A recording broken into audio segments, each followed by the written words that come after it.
Hello friends, नमस्कार। आप सभी का आपके अपने यूट्यूब चैनल नैन स्कूल पर हार्दिक स्वागत है। आज के अपने इस वीडियो में दो महत्वपूर्ण जानकारियां आप सभी के साथ शेयर करने वाला हूं। एक हम डिस्कस करेंगे 3% पेंशन बढ़ोतरी और बात करेंगे एक्स पे केस जो सुप्रीम कोर्ट में चल रहा है। दोनों ही के केस के ऊपर एक महत्वपूर्ण जानकारी है, महत्वपूर्ण अपडेट है जो आज आपको देने वाला हूं। एक आज की है जो आ चुकी है और एक आने वाले कल के लिए है। सुप्रीम कोर्ट का अभी अभी आदेश जारी हो चुका है 3% पेंशन बढ़ोतरी को लेकर। क्या है वो पूरा मुद्दा और ये इतना महत्वपूर्ण क्यों हो जाता है और आगे की इस पे राह क्या है, सारी बातें डिस्कस करेंगे आज के अपने इस वीडियो में। अगर आप मेरे चैनल पर नए हैं, चैनल को सब्सक्राइब कर लीजिए। वीडियो पसंद आए तो लाइक और शेयर ज़रूर करें। सबसे पहले देखिए, यहाँ पर आप देख सकते हैं diary number 2400 of 2024 union of India versus M Siddharaj. ये केस है नोशनल इंक्रीमेंट को लेकर।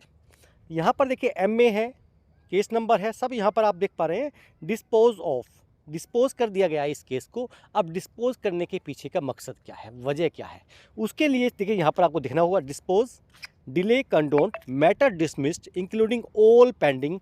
जो भी इंटरवेंट एप्लीकेशंस हैं उन सबको भी डिस्पोज ऑफ कर दिया गया है 20 फरवरी 2025 को। तो यहाँ पर ये महत्वपूर्ण हो जाता है कि ये जो केस है क्यों आया है और कहाँ से आया है। सबसे पहले देखिए कुछ चीज़ें आपको सामने दिखा देना चाहता हूँ। 6 सितंबर 2024 का एक केस था। ये जो डायरी नंबर है 2400 ऑफ 2024। इसके बाद में पेटिशन देखिए 36/418/2024 जिसको सुप्रीम कोर्ट ने पहले ही खारिज कर दिया था। ये सारी सुप्रीम कोर्ट में गवर्नमेंट ऑफ इंडिया की तरफ से या ऑन बिहाफ ऑफ कह सकते किसी मिनिस्ट्री द्वारा union of India versus others होती थी।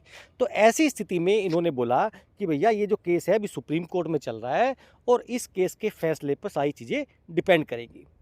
Pending before the honourable supreme court which is expected to be heard by the apex court in the week commencing 10/4/11/2024। उसके बाद देखिए जो चीज़ें हैं वो नवंबर, दिसंबर, जनवरी और फरवरी में हुई। उससे पहले देखिए 36/418 ये आप देख सकते हैं। और ये था डायरेक्टर जो Adam and AR KPTCL versus मुंडी मनीवाला।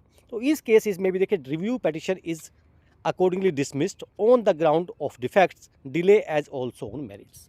तो देखिए इस याचिका को भी खारिज कर दिया गया था। तो 3% नोशनल इंक्रीमेंट का केस था, वो जो SLP कहे आप रिव्यू पेटिशन कहें, वो सुप्रीम कोर्ट में खत्म कर दी गई, खारिज कर दी गई। लेकिन जो हम बात करना चाह रहे हैं वो बात ये करना चाह रहे हैं कि इसके बावजूद भी जो पुराने पेंशनर्स हैं उनको उनका हक नहीं मिला, उनको एरियर नहीं मिला। जो नए वाले हैं या हम कहें उस डेट से उन सभी के रिव्यू की बात कर दी गई। लेकिन इसमें कहीं भी ये चीज़ें नहीं आई। अब क्या इसके लेकर दोबारा केस होगा, इसकी आगे क्या जानकारी होगी, क्योंकि इस केस पर जो है सभी की नज़रें कई सालों से अटकी हुई थी। लेकिन फाइनल कह सकते हैं कि जजमेंट आने के बाद भी, सारी चीज़ें होने के बाद भी एक चीज़ क्लियर नहीं हो पाई कि भैया किसको कब मिलेगा। क्योंकि जो सरकार ने कहा, उन्होंने अपने आदेश में बिल्कुल क्लियर किया कि देखिए हम जो हैं आपको जो जजमेंट डेट थी 2023 उसके बाद से देंगे। इसका मतलब पुराना एरियर नहीं मिलेगा। ऐसी स्थिति में देखिए क्या है, नुकसान हमेशा पेंशनर्स का होता है। तो 3% नोशनल इंक्रीमेंट के केस को सुप्रीम कोर्ट में जो रिव्यू पिटीशन थी, SLP थी, सब खारिज की जा चुकी हैं। यानी केंद्र सरकार की जो सारी की सारी पॉइंट्स थे वो सब खारिज किए जा चुके हैं। और जिसने केस किया था या नहीं भी किया था उन सबको अब इस केसेस के बेसिस पर यहाँ पर देखिए CP ग्राम पर ग्रीवेंस डालना है या अपनी आपको जो ग्रीवेंस है वो दर्ज करानी है कि देखिए हमारा नोशनल इंक्रीमेंट होना चाहिए। अब जो आपका केस था, लेटर जो आपने डाला, उसके माध्यम से वो केस भी डिसमिस किया जा चुका है। अब हमें हमारा हक दीजिए। फिर देखते हैं रिप्लाई क्या आता है। बात करेंगे डायरी नंबर 22/520। ये देखिए Sushil Kumar Chaudhary versus union of India है। बहुत पुराना केस है। OROP 2 आया था तब से केस चल रहा है और OROP 3 भी आ चुका है। अभी भी ये केस सुप्रीम कोर्ट में ऐसे ही कह सकते हैं पेंडिंग चल रहा है, धक्के खा रहा है और हमेशा डेट पर डेट मिलती है। देखिए जनवरी के बाद में अभी 21 फरवरी यानी कल इस पर सुनवाई होनी है। हम उम्मीद करते हैं कि इस बार इस पर सुनवाई हो और कुछ आउटकम निकल के आए, क्योंकि जितना देरी से हो रहा है, क्योंकि अब देखिए जो PMR केस इस पर जजमेंट आया था उससे एक चीज़ निकल के सामने आई थी कि आप देखिए कट ऑफ डेट के आधार पर डिस्टिंग्विश नहीं कर सकते हैं और ये एक बहुत बड़ा यहाँ पर क्या सबूत की तरह काम करेगा। और हम उम्मीद करते हैं कि कल इस पर जो फाइनल आउटकम है वो आ जाएगा। जो भी आउटकम आएगा, जो भी अपडेट होगी आपके साथ ज़रूर शेयर की जाएगी। बने रहिए तब तक के लिए नैन स्कूल के साथ। जय हिंद, जय भारत।